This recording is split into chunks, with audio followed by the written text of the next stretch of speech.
Welcome to Creatively Using the Creative Suite. Here's your host, Eric Burnskill.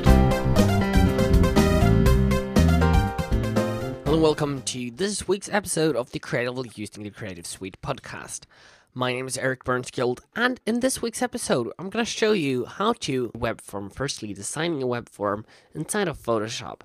And I have this work in progress, a magazine design. It's going to be a magazine design. I'm using the 960 grid system here. And what I wanted to do here, I've got a newsletter area here set up.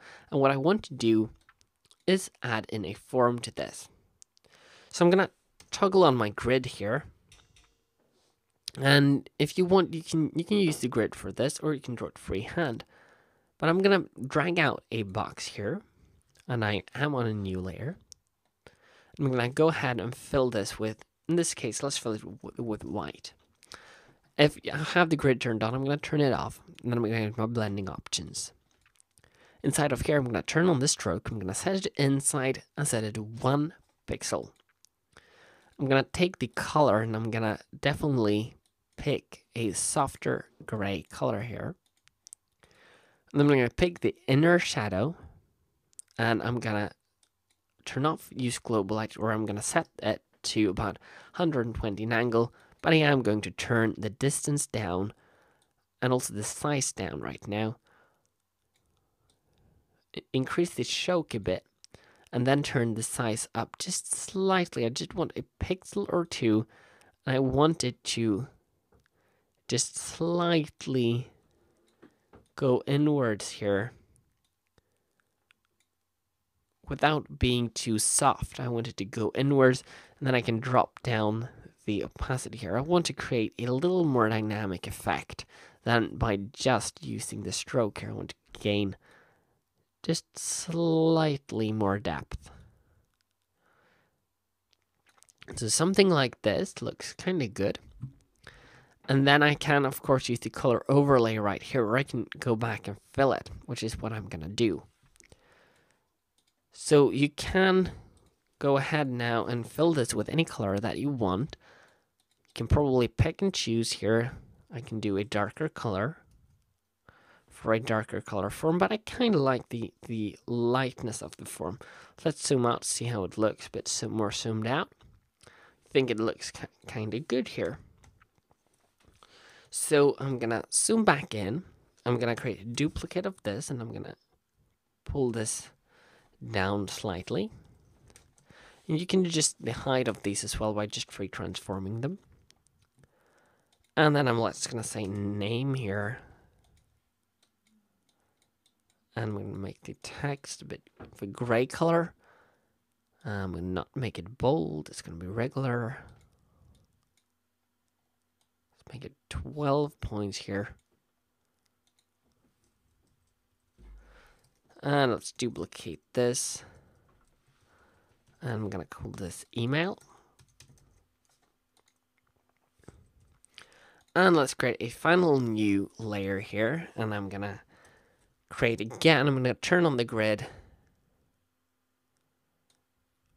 I'm going to make a submit button here, which doesn't need to be that large. I'm probably going to offset this a little bit. So this I'm going to fill with black, deselect, and I'm going to make this slightly lower, or maybe increase this just a tad. I'm trying to perfect this in the best way I can right now while I'm doing this quickly. I'm going to move it up to the side, and then I'm going to go into my blending options again, which is mainly the key to this tutorial. I'm going to add gradient overlay. I'm going to select the colors myself. So we're going to pick and go from somewhere in this blue range. I'm probably going to start out a bit bluer and darker. And if you want, you can also pick a complementary color here. So you can do orange, or you can even do red. Let's try and see how red will turn out. I'm going to grab one red. And let's do the other red here too. Like this. And we're going to do a stroke. You can guess inside 1 pixel. And we're going to make it a dark red color here. Like this. And again, you can play around with the inner shadow or inner glow if you want to. You're not limited to the inner shadow, although I think it looks kind of good for this. You can also use it in inner glow, only you need to change the parameters around. In this case, you need to make it black. You need to change the blend mode to either multiply or normal. And you have much more control over this more precise alignment of the glow in this case. So I'm gonna add that, and then finally I'm gonna add some text to this button. So grabbing the text tool, I'm gonna say subscribe. I'm gonna pick a light gray, a very light gray color, even a slight red tint to this.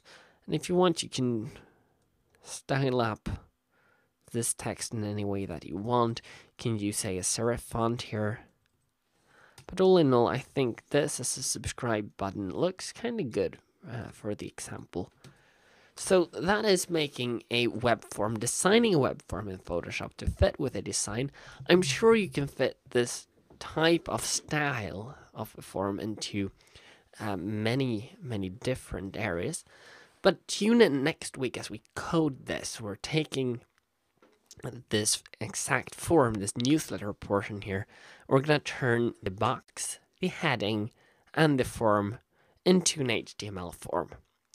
So thank you for tuning into this week's episode of the Creatively Using the Creative Suite podcast. My name is Eric Burnskill. Thank you for watching, and I'll see you back next week. Bye-bye.